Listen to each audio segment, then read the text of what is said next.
Hey everyone, welcome back to Doge Meat Games. Today is Sunday, which means it's time for a reflection. And today we are going to be reflecting, or rather I am going to be reflecting on missing out on the esports train. What I mean by this, of course, is now that video games have progressed to a level that it's a multi-billion-dollar industry and people have taken it a lot more seriously as far as the competitive nature of it.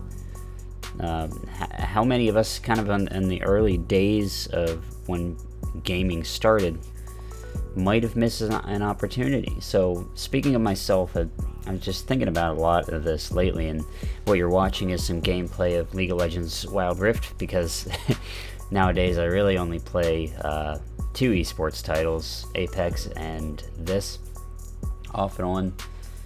But looking back into my childhood, so I started competitive gaming way back with a game called Fear. And if you don't remember Fear, it was mostly a first-person shooter, kind of a horror game with a single-player focus, a whole big storyline and lore and all that stuff. But it had a tremendous multiplayer aspect to it, kind of an arena-style shooter. I started my clan on there way back, and we're probably talking maybe 2004, 2005, somewhere around there. I still have pictures or screenshots and everything of building this clan, but I started there with some one-line friends. I kind of started the whole thing with that and progressed through to Fear 2. And in Fear 2, I played on Xbox 360, and at one point in time, I was number 30 in the world for that game, which was an amazing crowning achievement for myself. I've never been ranked that high in anything before, and certainly haven't since. But just thinking about this lately and how much I care about video games as a sport, I can't help but feel like I missed out on something there. I really could have dove into that more, but now I get to do content like this, and I think that the pressure and the uncertainty and the I always go back to good old Metallica when I think of topics like this, and they said that someone's always going to play faster than you. It's true, and esports is kind of a time bomb of what your relevancy is. You know, eventually someone's going to come and be the next Shroud, or be the next Ninja, or be the next Coco, or whoever you like to follow. Someone's eventually going to figure them out and beat them.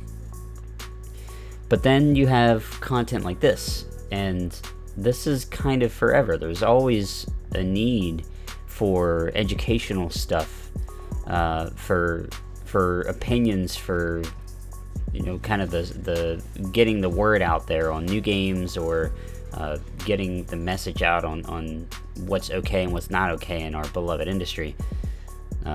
There's always a need for that. So I think I missed out on something for sure, but, you know, reflecting on it, I'm very pleased that it led me to where I am today, because now I can look back lovingly and really appreciate just how much fun competing was, and how much fun that environment is, and respect the hell out of it. And I think that's helped me define what an esport is, and what it means to me, and why it's so important that it stays relevant. So yet again, I find myself thankful for games for helping give me context to the world, and helping me see things in a better way.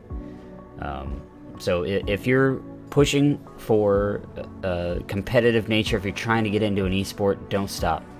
You know, push yourself, and push yourself hard, and learn from as many people as you possibly can. Learn from the greatest. They're the ones that are going to pass the knowledge on to the next people.